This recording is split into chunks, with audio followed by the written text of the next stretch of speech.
Okay, so let me find the notes here. Looks like it's recording. Very good. Okay, ladies and gentlemen, let's go ahead and fly through some Karl Marx. So, go ahead and take a look.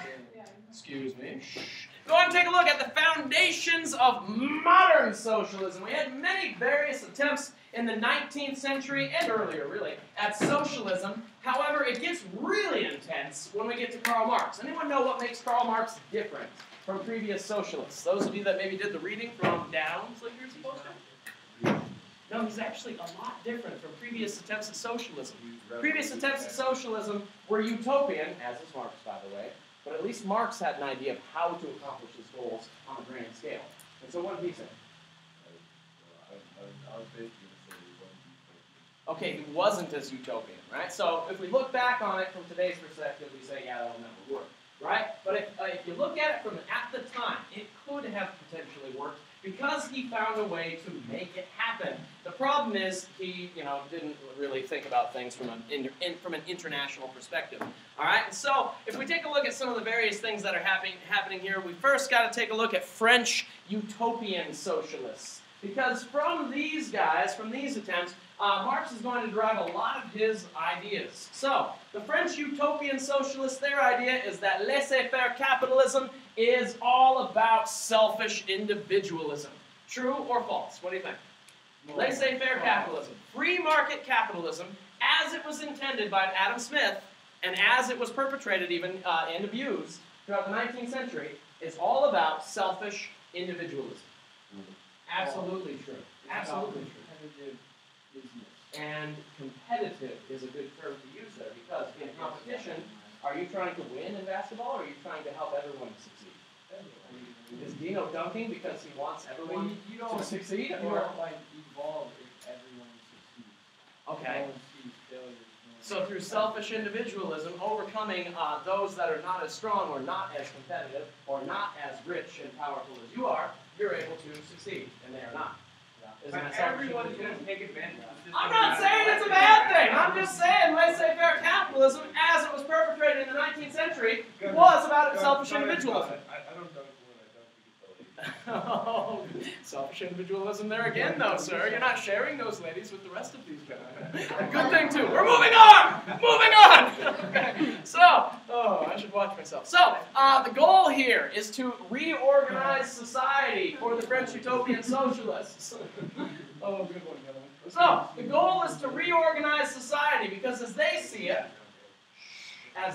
it, 19th century capitalism is not benefiting all. Okay, what it's benefiting is a very small percentage of the population, and those are the bourgeois fat cats that own the means of production. Anytime I say the means of production, what am I talking about? Industry. Yeah. Okay. So we're talking about industry and factories. All right. Seems simple, but some people don't always pick up on that. All right. And so their goal here in French utopian socialism is to have government planning of the economy. Because in laissez-faire capitalism, is there any government intervention? No. So therefore, is capitalism abused? In the 19th century, is it abused? I'm thinking of child labor. I'm thinking of children working in mines. I'm thinking of women being paid, pennies per day to work the same kinds of hours in horrible conditions as men who are also only getting paid pennies per day. Is that an abuse of capitalism? Absolutely. So when we're talking about capitalism and the evils of capitalism in the 19th century, don't make the unfair assumption that I'm some dirty socialist that's trying to get you all to be socialists. Instead, what we're talking about is the 19th century and the abuse of capitalism.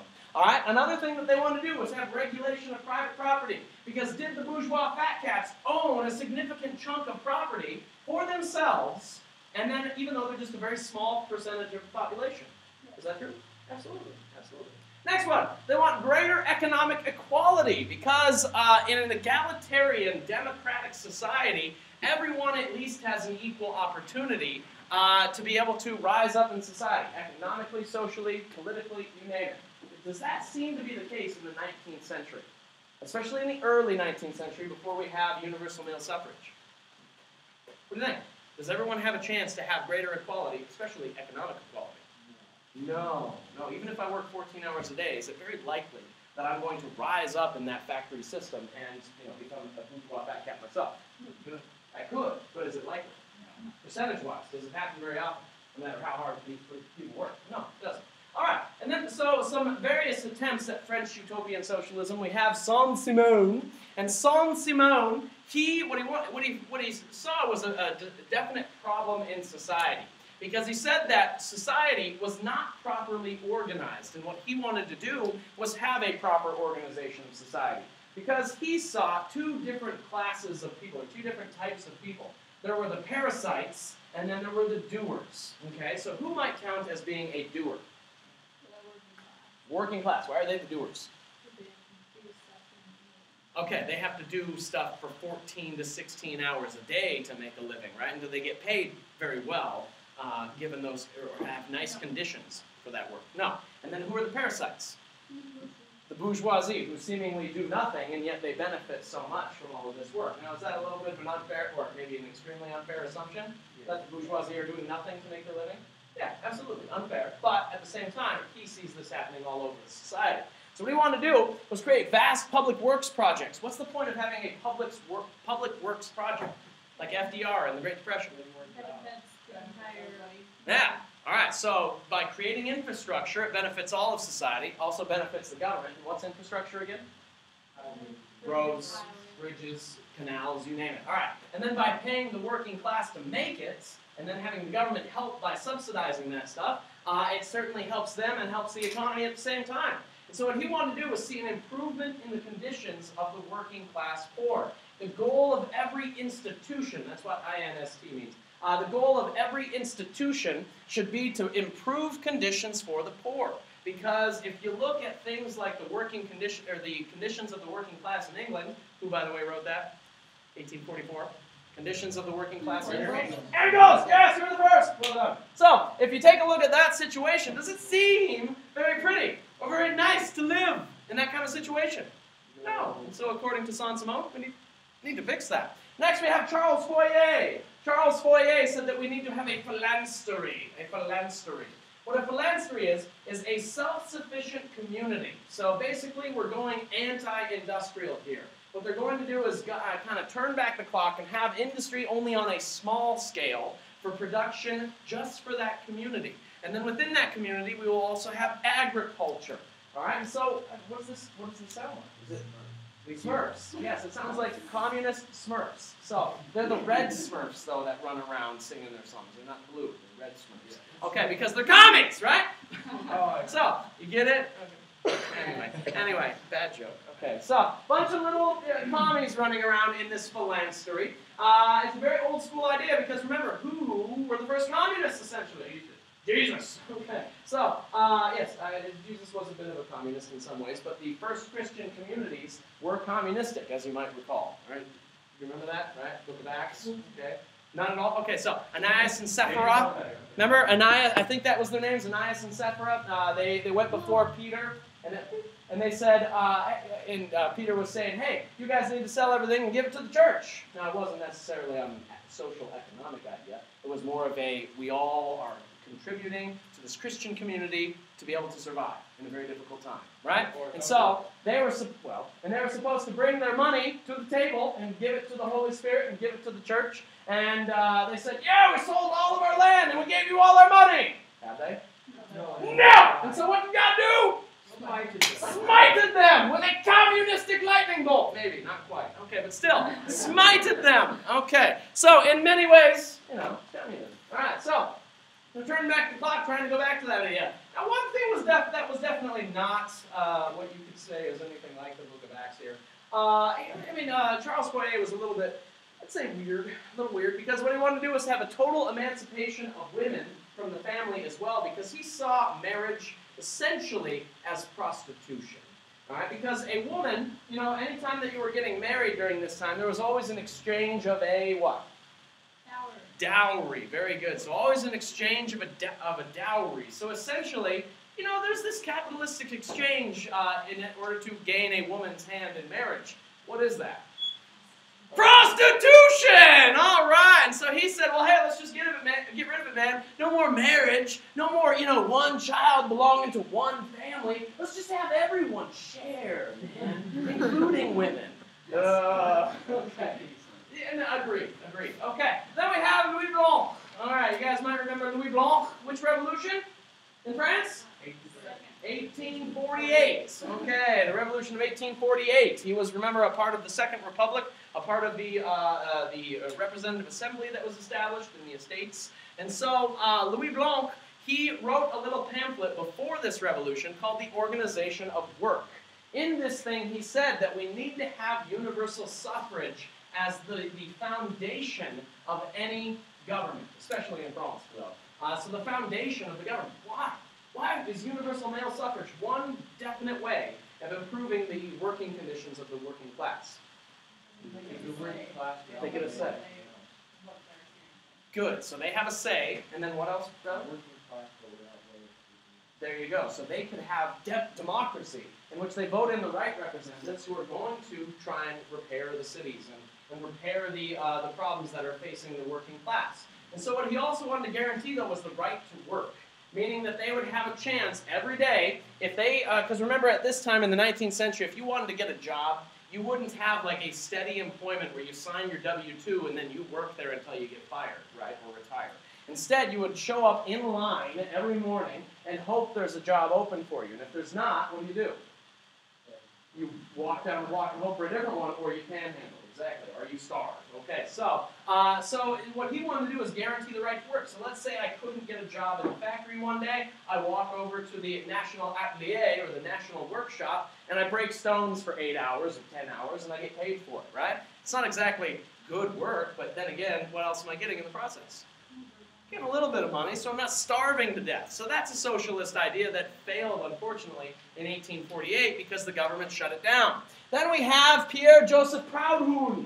All right, Pierre-Joseph Proudhon. Pay attention to this guy because you're going to hear about him in the oral exam tomorrow. All right, so Pierre-Joseph Proudhon, he wrote a little pamphlet called "What is Property?" Any ideas? According to him, what would property be for a bourgeoisie? Huh? Well, it should be everyone's, because who works for this property? Everyone. Everyone does. The working class and the bourgeoisie. And yet he felt that the bourgeoisie, they own all the property, and yet they don't do any real work. They don't have to, labor in order to gain this property. And so therefore, what is this property? It's property that is stolen from the working class. So property, according to him, is theft. How? I'm a bourgeois member of society. You guys are all working class. I own all the property in this room, let's say, right? And you're the ones that are writing tediously here, aren't you? Yeah, you're doing all kinds of work right now, aren't you? And then you don't own anything. I own all of it. None of it. And I wear my three-piece suits and my stovepipe hat and my cane every day because I love it so much, right? Yeah, all right. So am I stealing that property from you? When you're the one doing all the work? Yeah, essentially. Oh, so what should you do if you want that property back? Kill me. Okay, so, no. All right, but you get the point. That's my hypothetical situation. So, these are the kinds of ideas that are going to dramatically influence Karl Marx. Now, tell me about Karl Marx. Where was he from? Germany! All right, he's from Germany. Tell me about his religion. He was atheist. Okay, indeed. And so, what was his career? What did he do for a living? A journalist, yes. So his daddy wanted him to be a lawyer or a doctor, one of the two, right? Because his dad, ironically enough, was bourgeois, right? Educated member of society. Sent his son to the university, and there he got all revolutionary because he was studying history and got real upset about the past and about the current situation. And then he decided to become a revolutionary journalist, right? So following revolutionary ideas, writing revolutionary treatises, getting kicked out of various countries, got kicked out of quote-unquote Germany. We don't have it yet, but out of German territories. Got kicked out of Belgium, got kicked out of France, finally ended up in England for a while, right? So all of these things happening in the first few decades of his development. And so as this is happening, he's starting to come up with some new ideas. So remember, he spent some time in France. He was there during the Revolution of 1848. He saw it all play out, and he was disgusted because the working class had a chance at some of that French Utopian socialism, but did it work? No, it failed. And so one of his ideas was coming from French Utopian socialists. They had some good ideas, but they hadn't worked yet. And so he figured he could find a way to make some of that stuff work. But why did he call them utopians? There you go. He figured it's too idealistic, it's not scientific enough, we need to find a way to make it more scientific, meaning that you can plot a course for this revolution and make it happen. All right, and so another thing that he's learning from is the English classical economists out there. And so we've got a few that should come to mind. Well, first of all, let's talk about the guy who came up with the idea of the iron law of wages. Who was that guy? Anyone? Iron law of wages. Ricardo, yes! Okay, so David Ricardo. There you go. So David Ricardo gives us the idea of the iron law of wages, meaning if you want to make profit, you keep wages just low enough to keep them from starvation, right? Or just high enough to keep them from starvation, excuse me.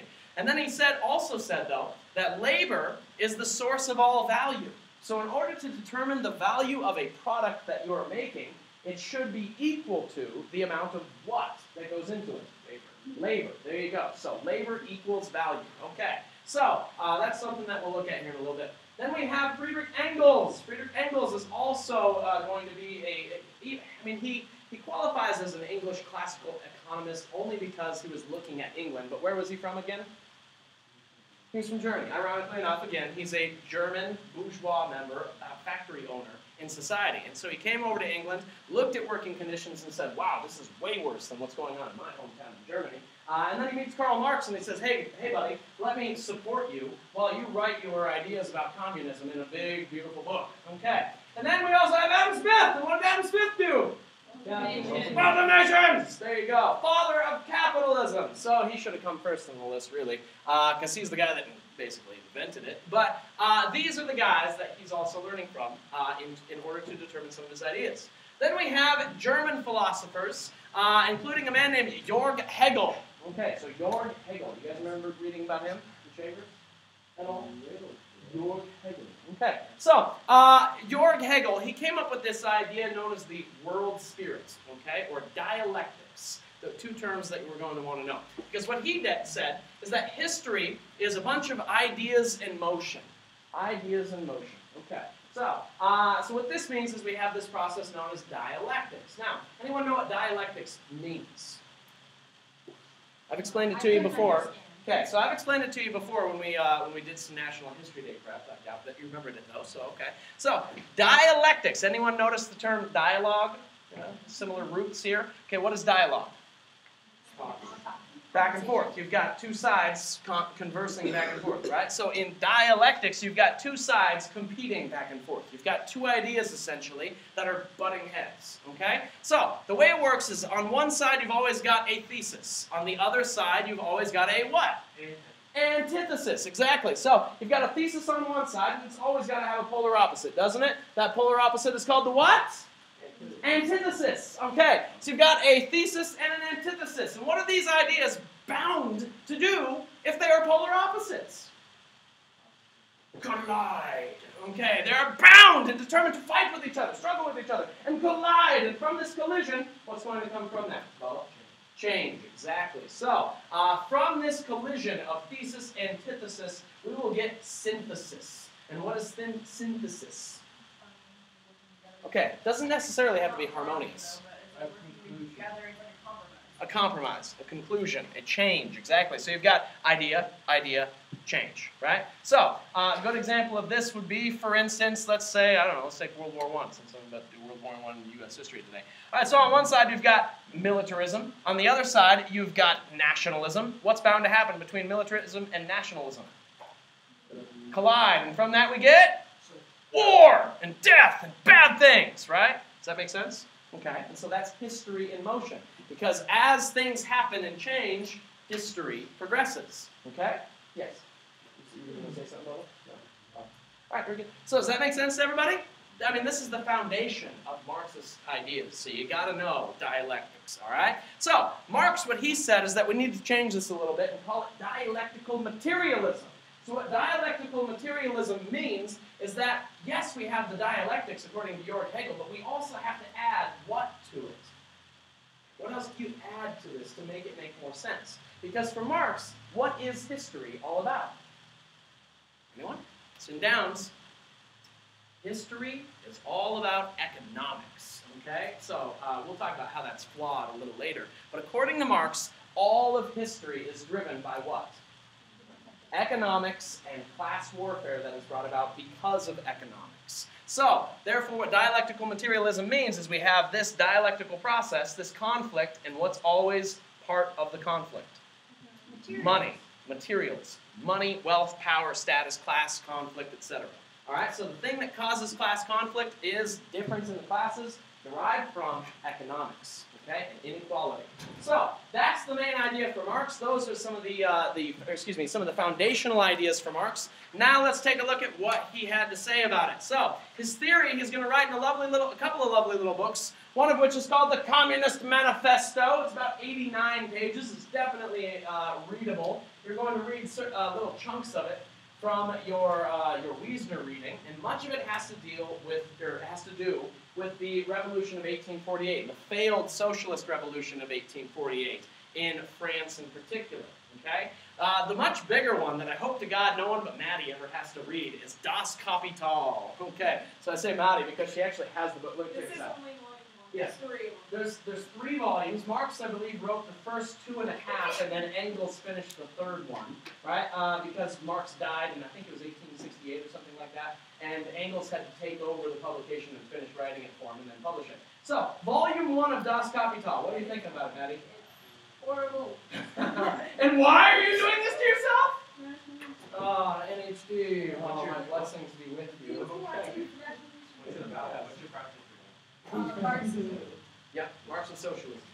Okay, so, and how that will be a turning point, we'll see. Okay, it's big stuff. So, Das Kapital is quite the massive work because basically he takes all of history and proves how it all has to do with communism, proves how it all has to do with economics and dialectical materialism.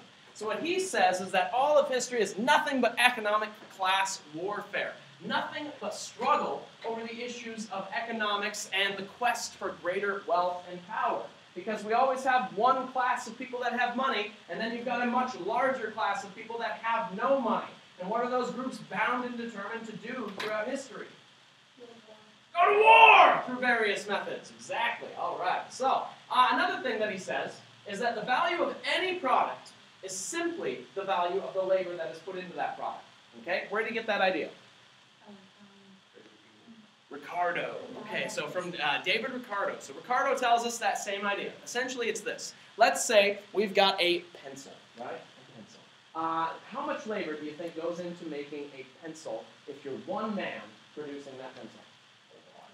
All right, it would take a lot for me to make a pencil. Exactly. I got to cut down the tree. I got to start shaving them down to little tiny things, put the lead inside. It takes work, doesn't it? So therefore, according to his idea, how much money should a pencil be worth? Quite a bit. Okay, if I make a boat out of a tree and it takes a long time and I'm going to sell that, just me, the one man making it, should that boat be rather expensive? Now let's say, though, that I have 50 guys making a small boat and it doesn't take much labor out of any of us because we are all doing it together. Is that boat going to be as expensive? No, and the same thing with a pencil if we create like an assembly line process, for instance. All right, so what he says is that all value should be determined by the labor that is put into it, because value is determined by labor, which should dictate the price. So if we inexpensively and through very little labor produce a product, it should be not very expensive, correct? But if you are a bourgeois fat cat pig, how do you make money? You can't make money from this, can you? How do you make money? Alright, so you have very little, you have a low value because not a whole lot of labor went into it, but you dramatically increase the price because that creates profit. That creates what's called a surplus value. With surplus value, you can make money. So what do bourgeois fat cat capitalists always do?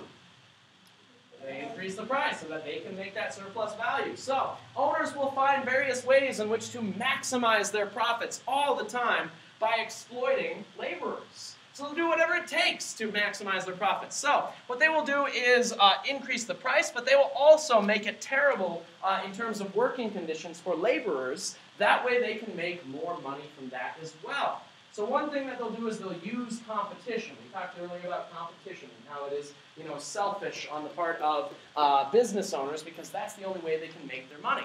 So they make their money by lowering prices occasionally. Why would you lower your prices? How does that help you make money? People like lower prices. Now let's say I dramatically lower my prices.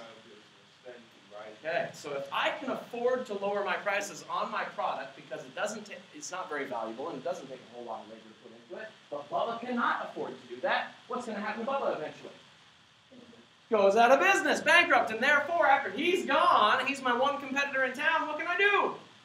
Dramatically increase prices, exactly. So, but in order to do that, I also have to lower my profits, and I don't want to lower my profits too much, so what else do I cut in order to make that happen? Wages. So I will cut wages as low as humanly possible in order to make this still somewhat profitable for me. Another thing I can do is increase machinery. If I bring in machinery, there's a definite capital investment at first. You have to put in some money to buy those machines. But once you do it, do I have to pay skilled laborers anymore? No. So therefore, the laborers, how do they suffer from this? I used to be a skilled weaver. Am I needed anymore now that the machine has taken my job? No. Now I could be a Luddite. You remember what the Luddites did?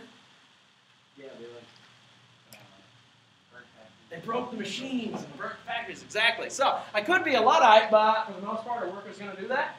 No, because they refuse to rebel. They just accept their own domination. You guys remember the theory of hegemony at all? Accepting your own domination, even though you have the numbers to change things. So it was invented by economists, that theory. So less skill required then, and that way anybody can be hired. A monkey could be brought in to do your job, or a child could be brought in to do your job, which means I can cut wages even more.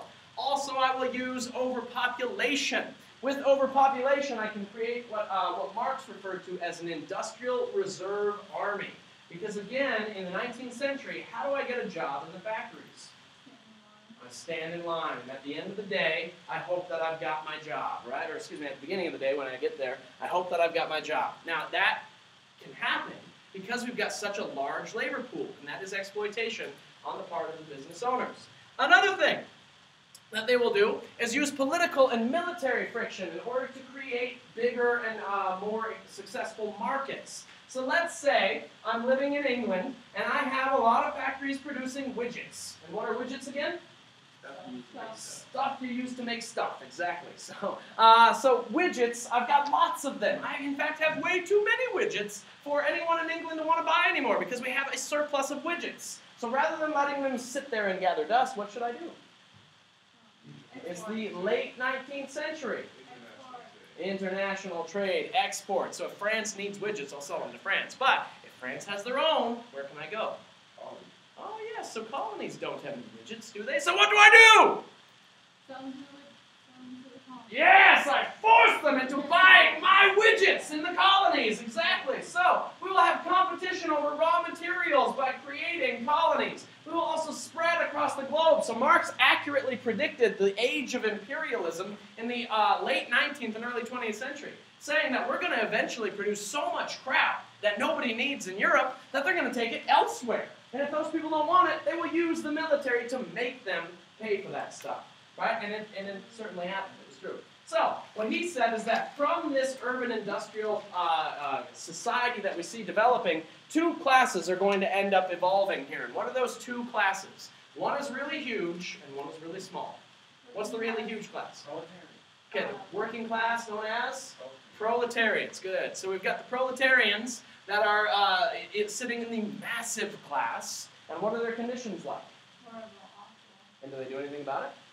Why not? Because they need a job, and they allow themselves to be exploited because they have been raised in a system in which you are all about selfish individual initiative. Right? They think the only way to be successful is through your own efforts. And what Marx is trying to tell them, how can we be successful? As a whole. If we have strength in numbers, we should use those numbers to get better working conditions and higher wages. And now it might take a revolution in order to accomplish that, because who was sitting at the top of this system, although they're a very small minority, and they control all the money, the politics, the guns, you name it. All right, Big Brother. Yes, okay, so the bourgeoisie, the small elite bourgeoisie. Are we seeing 1984 here? Yeah, okay, so yeah, you're seeing 1984, hopefully. We've got the Big Brother, we've got the inner party, right? So, so we've got this small elite bourgeoisie that runs everything. So again, it's all about dialectics. You've got two sides to this thing, don't you? Let's say the massive proletariat are the thesis, the bourgeoisie are the antithesis. According to Marx, what is bound to happen because economic forces drive them to do so? Revolution. All right, now what kind of revolution? A nice, polite one like 1848 where they're like, oh, we're going to build some barracks and hope it goes well. No! What are they going to do? Violent class warfare! We will kill them if necessary! Make the heads roll! Make the blood spill in the streets! quenching our thirst for glorious blood. Woo! That's what he's talking about anyway. All right.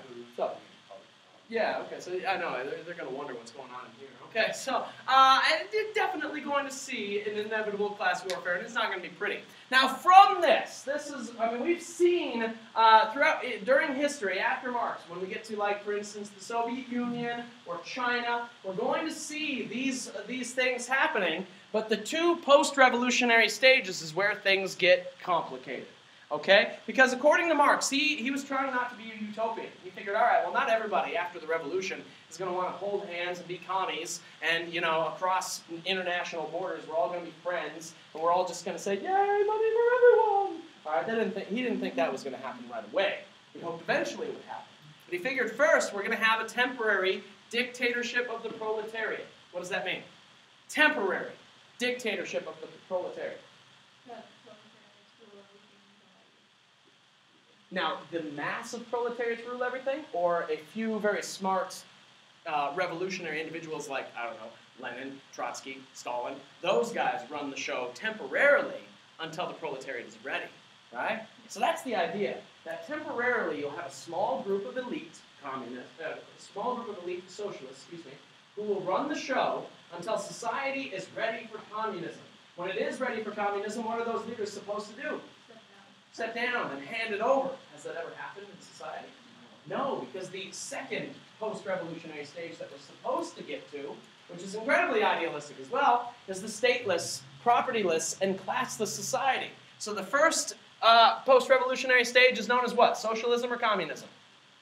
Socialism, because it is state-directed. The eventual, hopefully it won't take more than 50 years according to Marx, 50 to 100 years, and then we'll get to the what? Communist society. Has that ever happened? No. On a grand scale, anyway. No, it has not. It has never happened on a fully large-scale nation like the USSR. Never got there. All right. So from his book, we get the wonderful quote saying, "From each according to his ability, to each according to his needs." So essentially, in a socialistic or communistic society, the goal is that everyone who is able to work, what are they going to do? They're going to work. Exactly. They're going to contribute to society by working. And then everyone who is unable to work, what are they going to get? What they need. And then those that are working, what are they going to get? They get what they need as well. Everybody gets what they need, regardless of where they are in society. Because the goal is, if you can work, you will work. Where's the flaw? If CC works 10 hours and I work 4 hours, yeah, that can suck. CC's not going to work as 4 hours workers. Exactly. He might put in a nice, lazy 8 hours because you're only working 4, and you're getting paid the same amount, right, for the whole day. So he's going to say, well, the heck with this. If I have to work 8 hours, I'm going to go nice and slow. All right, and then when we get to things like the dictatorship of the proletariat, the state is supposed to give out resources that are necessary. All right, so in a communist society, you see a lot of people standing in line. Any ideas as to why in socialism, you always saw people standing in line for staples like bread or toilet paper? All right? Because what? You don't have enough. They did. Yeah.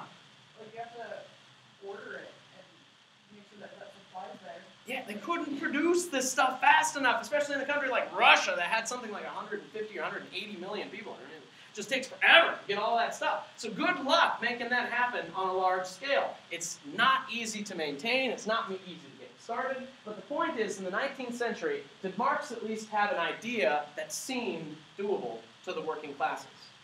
The point is, did the working class like his idea because no one else, say in classical liberalism, was giving them a better one?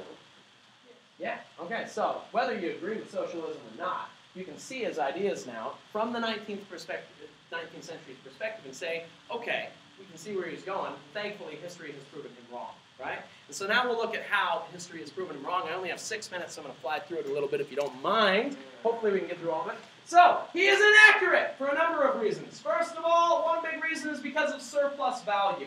So, society doesn't operate the way that Marx said. Value does not operate the way that Marx said either. I'll give you an example with pearls. This is a quote that you get in Downs, and so I'll repeat it for you for those of you that read. So, according to Downs, we have a quote that said that men die for pearls because they are valuable. Pearls are not valuable because men die for them. So what does that tell you? Men die for pearls because they are valuable. Pearls are not valuable because men die for them. What does that mean? What's the difference there? You put They the think value. it's valuable, and then if there's nobody there to compete over it, then it has no value. There you go. So competition creates value, doesn't it? Okay, so if everybody in the world was carrying around their own iPad and just kind of kick it in the street, and the homeless guy walking down the street was kicking iPods in the street or whatever, it would not be valuable, right? But because everybody wants their hands on some of that technology, and then there's the competition, like, oh, you've got the Samsung, no, I've got the iPad. You're going back and forth on that. That creates the value, doesn't it? Okay, and so it's the same thing with anything in society. All right, plus technology goes a lot into this too. Let's say, for instance, when we're making cars today. Cars cost a lot of money, right? New car, what? Easily $20,000 for most of them? Easily. Okay, now what produces those cars for the most part today? Machines do. Okay, so that definitely costs money. But car manufacturers are able to make a car for significantly less than if a man himself was putting it all together. And yet, they charge an astronomical amount of money for them, don't they? Yeah. Why? Because we want them. Because we want them, and because with technology, they're going to use that in order to create that desire by creating a cooler car that they can produce at a less of a price for them, so they can increase their profits that way. So, another big thing that you got to keep in mind is that especially the late 19th century and early 20th century, because of things like the progressive movement in America, because of things like universal male suffrage in Germany or in France or England, the worst aspects of this system, this capitalistic system, have been reduced. For instance, in the 1840s, late 1840s especially, we see as many kids working in the mines or in factories for as long of hours as they used to in England. Were women allowed, after 1844, to work underground in mines anymore where they would often be raped? No, they were not, because laws changed that. So that's an idea where classical liberalism steps in and fixes the system. What's the problem with that, though? Is it rapid, like Marx wanted? What is it? Tediously slow. Exactly. It takes decades to fix this stuff. Another thing they're going to do is legalize unions and allow the vote to increase, which through strength in numbers and through representative assemblies makes it so that people have a way of voting the problem away and fixing the problem through politics. Another thing is that history is not simply dictated by economics. You got my example from World War I earlier. Was it just money that made them want to fight? It was militarism, right? Competition through, this flexing of muscles and this nationalistic pride that brought about the war, not necessarily just money. Another thing is human personality. We got a good example of Dino and Cece earlier, where one of them has to work all day and gets paid the same amount as someone who does not have to work all day. Another example is education.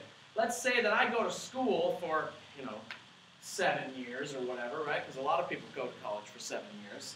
Right? So, let's say that I go to college for 7 years, and I'm still getting paid crap, okay? I'm getting paid the same amount of money as someone who is, for instance, flipping burgers at McDonald's. Thankfully, that's not quite the case in a Catholic school, not quite the case. So, and nothing against the guy working at McDonald's, that's a good job too. But let's say that we're making the same kind of money, same kind of benefits, he retires earlier than I do. All right? Is that fair? No! I went to college for 7 years! All right, so, whatever. So another thing... Tommy boy. Love it. Love it. Thank you. That's what I was going for. Got a good chuckle. Thank you. So, another thing is that individuals don't want total equality. I want to be better than you because I went to college for 7 years. All right, it's sad but true. Another thing is we have many classes, not just 2 classes in society. We've got the lower class. We've got, the people that are on welfare, for instance. We've got poverty-level people. We've got Catholic school teachers. Then we've got lower middle class. Then we've got middle class. Then we've got upper middle class. Then we've got, upper class. Then we've got the Vanderbilts, who suck. So we have a lot of different classes. Okay. Then we have nationalism. I love America. Am I going to go hold hands with a person in Mexico just because they are a working class member of society? No. Not necessarily. Am I going to go to Russia and hold hands with them because they're working class? No! All right. We're almost done. We'll finish this briefly tomorrow. I'm running out of no humor.